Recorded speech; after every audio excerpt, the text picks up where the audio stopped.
حقیقت پلس کے مؤسس دوستو السلام علیکم۔ بھارتی واقعی عدنان سمیع کو ISI کا ایجنٹ قرار دینے لگ گیا۔ کیا ہمارے میڈیا میں اتنی شرم نہیں کہ اس گلوکار کی حقیقت سامنے لا سکے جس کے والد ISI میں افسر تھے اور اس نے بھارت پر بم برسائے تھے؟ بھارتی گلوکار ابھیجیت عدنان سمیع کے خلاف کھل کر سامنے آ گئے۔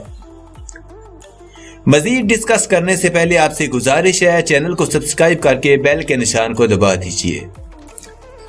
بھارت کے معروف گلوکار ابھیجیت کو کئی بار پاکستان کے خلاف زہر اگلتے دیکھا گیا ہے۔ ماضی میں انہوں نے عاطف اسلم سمیت کئی پاکستانی گلوکاروں پر کڑی تنقید کی اور سخت الفاظ کا استعمال کیا۔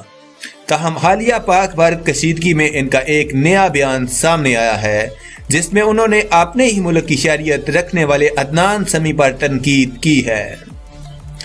چونکہ عدنان سمیع کے حوالے سے سوشل میڈیا پر ایک مہم چل رہی ہے جس میں انہیں ISI کا ایجنٹ قرار دے دیا جا رہا ہے، جہاں پاکستانی صارفین اس معاملے کو شغلیہ انداز میں لے رہے ہیں، وہی بزدل بھارت واقعی میں عدنان سمیع پر شک کرنے لگ گیا۔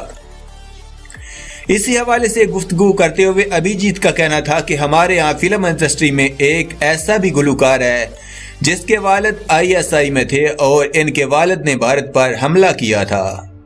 ابھیجیت نے مزید کہا کہ جس شخص کے والد نے بھارت پر بم برسائے، آج اس کا بیٹا بھارت میں بہت بڑا گلوکار ہے۔ کیا میڈیا کو شرم نہیں آتی؟ کیا میڈیا میں اتنی ہمت نہیں کہ عدنان سمیع کی حقیقت سامنے لا سکے؟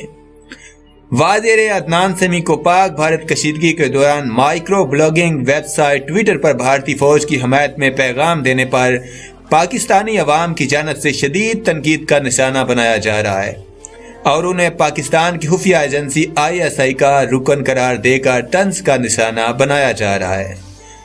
گلوکار عدنان سمیع کے بھارت کے حق میں پیغامات پر سوشل میڈیا صارفین نے بھارت کی نظر میں ان کا مقام گرانے کے لیے انہیں ISI کا خفیہ ایجنٹ قرار دیا، جس کے بعد یہ معاملہ بہت آگے نکل گیا۔